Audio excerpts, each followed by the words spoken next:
Good morning everyone. How are you all? Hope you all are fine at your place and studying properly. Today in this video of class 8th chemistry, we'll start a new chapter and the chapter will be synthetic fibers and plastics. Clear? ये chapter है आपका synthetic fibres and plastics.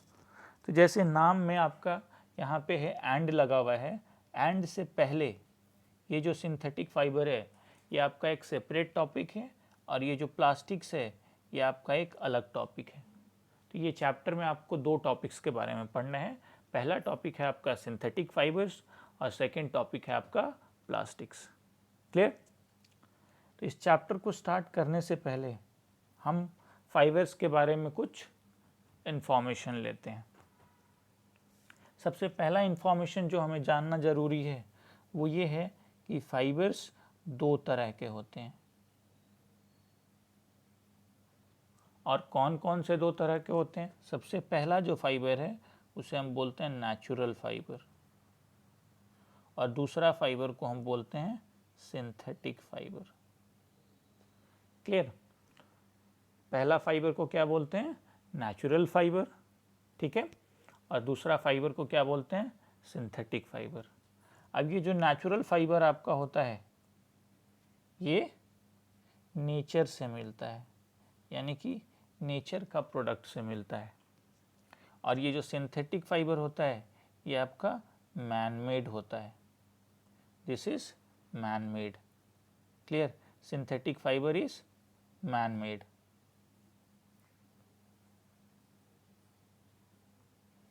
Understood? Now let us see these two fibers one by one.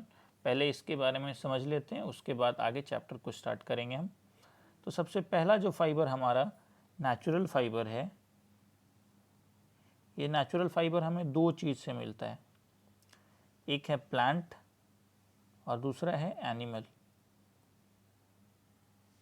Plant के बारे में हम बात करें तो कॉटन हुआ एग्जाम्पल, जूट हुआ एग्जाम्पल आपका, ये आपका प्लांट से मिला.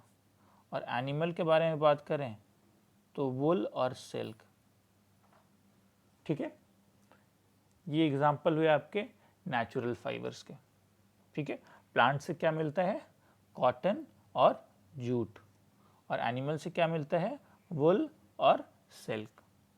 अब यहाँ आपको एक चीज़ और ध्यान रखना है, और वो चीज़ ध्यान क्या रखना है कि जो आपके प्लांट फाइबर्स होते हैं ये मोस्टली सेल्यूलोज कंटेंट कंटेन करते हैं. प्लांट फाइबर का मेन कॉन्स्टिट्यूएंट यूनिट क्या होता है? सेल्यूलोज. और ये जो एनिमल फाइबर्स होते हैं ये मोस्टली आपके प्रोटीन्स कंटेन करते हैं. क्लियर? तो इतना चीज़ आपको दिमाग में रखना है. किसके बारे में? नेचुरल फाइबर के बारे में.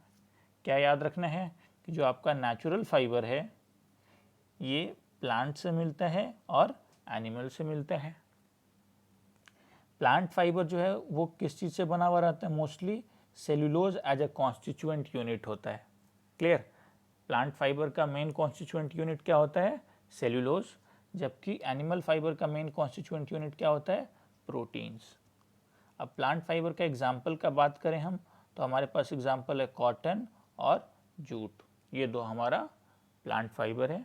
और एनिमल फाइबर के बारे में बात करें तो वुल और सिल्क. क्लियर? ये हुआ हमारा नेचुरल फाइबर. अब जो नेक्स्ट टॉपिक हम देखेंगे वो है हमारा सिंथेटिक फाइबर्स. क्लियर? तो अब हम चैप्टर को स्टार्ट करते हैं. सिंथेटिक फाइबर्स में हमें क्या क्या पढ़ना है वो देखते हैं. पहले देखिए,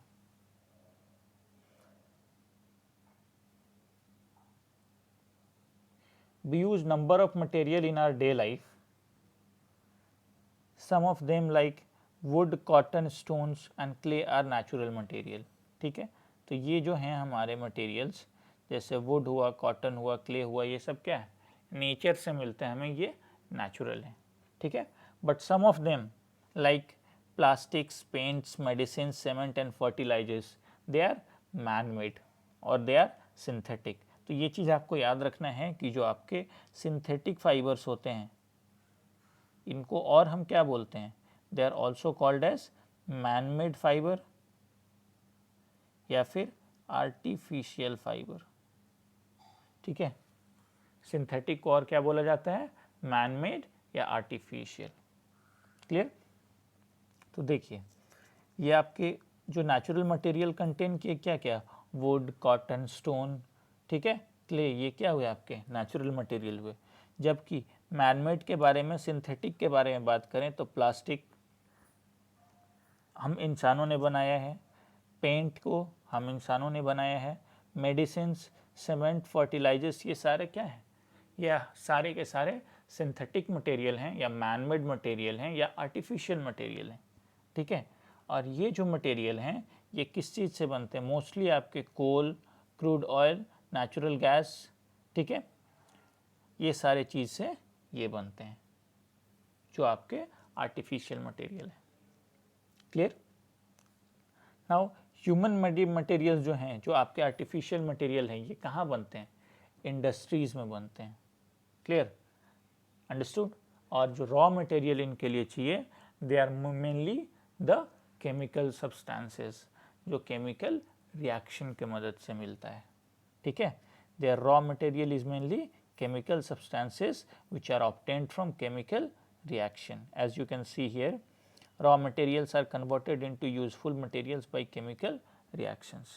जो raw material है वो chemical substances है जो chemical reaction से मिलता है, या फिर उस जो raw material मिला उसको chemical reaction करवा करके हम फिनिक्स प्रोडक्ट बनाते हैं। ठीक है, दो प्रोसेस हो सकता है, या तो कोई दो चीज़ को एक दूसरे के साथ रिएक्ट करके एक नया चीज़ बनाने के लिए हम रॉ मटेरियल बनाएं, या फिर दो रॉ मटेरियल हमको मिला हुआ है वो दोनों को रिएक्शन करवा करके एक नया फिनिक्स प्रोडक्ट बना दें। ठीक है, नेक्स्ट देखिए, the human made material industry is one of the largest industries in world today. और हम अपने डे टू डे लाइफ में अब सबसे ज़्यादा क्या यूज़ करते हैं, आर्टिफिशियल मटेरियल को ही हम सबसे ज़्यादा यूज़ करते हैं। क्लियर। नाउ ये जो सिंथेटिक फाइबर्स आपके हैं ये एक तरह के मॉलिक्यूल से बने हुए होते हैं जिन्हें हम क्या बोलते हैं, polymers. This molecules are called as what, this molecules are called as polymers. Clear. अब देखिए इसको समझना कैसे है आपको। इमेजिन दिस दैट आप गिवन यू 5 रुपीज़, और ये 5 रुपीज़ को मैंने कैसे दिया है, 1 rupees, 1 rupees, 1 rupees, 1 rupees, 1 rupees, 3 and 2 5। ठीक है, तो ये टोटल कितना हुआ 5। तो ये 5 जो हुआ, ये 5 को हम क्या बोलते हैं, पॉलीमर। और ये 5 कैसे बना है, 1 रुपीज़ का 5 कॉइन से बना हुआ है। ठीक है, तो ये जो 5 1 रुपीज़ का कॉइन्स जो हम यूज़ कर रहे हैं, इन 5 1 रुपीज़ के कॉइन्स को हम क्या बोलते हैं, मोनोमर। क्लियर, यानी कि पॉलीमर किससे बनता है, मोनोमर से। मोनोमर क्या है, सबसे स्मॉलेस्ट यूनिट है, ये वो सबसे स्मॉलेस्ट यूनिट है। ठीक है, जो किसको बनाता है, पॉलीमर को बनाता है। और इस कन्वर्जन के प्रोसेस को, conversion of monomer into polymer, इस प्रोसेस को हम बोलते हैं पॉलीमराइजेशन। ठीक है, मोनोमर को पॉलीमर में कन्वर्ट करने के प्रोसेस को क्या बोला जाता है, पॉलीमराइजेशन। क्लियर। तो यहाँ देखिए आप क्या है, synthetic fibres and plastic are made up of polymers. Polymers are huge molecules usually consisting of long chains made of thousands of similar small molecules called monomers। यानी क्या था, पॉलीमर क्या हुआ, 5 हुआ, तो 5 क्या हुआ, आपका बड़ा मॉलिक्यूल हुआ, ज़्यादा पैसा हुआ, किसके कंपैरिजन में, ये छोटा छोटा 1 रुपीज़ के कॉइन के कंपैरिजन में हुआ ना। तो ये छोटे छोटे जो 1 रुपीज़ के कॉइन हैं ये क्या हुए, आपके मोनोमर हुए, और ये मिल करके क्या बनाए, एक पॉलीमर बना है। ठीक है, आपने इस 1 रुपीज़ के कॉइन को किसी शॉपकीपर को दिया और उसने आपको एक 5 रुपीज़ का सिक्का दिया, तो क्या हुआ, ये क्या हुआ, छोटे छोटे कॉइन जो आपने उस शॉपकीपर को दिया, तो आपने क्या दिया, मोनोमर दिया। और मोनोमर को उस शॉपकीपर ने आपको कन्वर्ट करके क्या दिया, 5 रुपीज़ का एक कॉइन दिया, वो क्या दिया, एक पॉलीमर दिया। तो ये जो कन्वर्जन का, एक्सचेंज का प्रोसेस है, इसको हम क्या बोलेंगे, पॉलीमराइजेशन बोलेंगे। क्लियर। अब देखिए, the name polymer is derived from 2 Greek words, poly means many and मर मीन्स पार्ट और यूनिट। यानी कि क्या मिला, मेनी प्लस पार्ट, यानी वो चीज़ जो बहुत से पार्ट से मिल करके बना हुआ हो, उसको हम लोग क्या बोलते हैं, पॉलीमर बोलते हैं। ठीक है। Next is as name applies, polymer is made up of many repeating units. यानी पॉलीमर किस चीज़ से बना हुआ है, मेनी रिपीटिंग यूनिट से बना हुआ है। Clear. Here you can see here the structure of polymer can be that of a bead of necklace with beads being the monomer। जैसे एक और एग्जांपल देखिए आप, ये नेकलेस क्या है, ये नेकलेस क्या है, एक तरह का ग्रुप है, तो इस ग्रुप को हम क्या बोलेंगे, पॉलीमर। लेकिन ये बना हुआ कैसे है, ये छोटे छोटे बीड्स के कारण, तो इन छोटे बीड्स को हम क्या बोलेंगे, मोनोमर। ठीक है, smallest part is called monomer, और वो मिल करके जो बड़ा सा चीज को बनाता है उसे हम क्या बोलते हैं, polymer. Clear. All polymers are not linear in structure, in some the structure is cross linked. ये देखिए, ये कनेक्शन स्ट्रेट है, तो इसको हम क्या बोलते हैं, लीनियर पॉलीमर। लेकिन यहाँ देखिए कनेक्शन क्रॉस्ड है, चारों तरफ से लिंक किया हुआ है। ठीक है, तो इसको हम लोग क्या बोलते हैं, क्रॉस लिंकिंग। तो इसको क्या बोलते हैं हम लोग, what we call, these are called as cross linked polymers. Clear.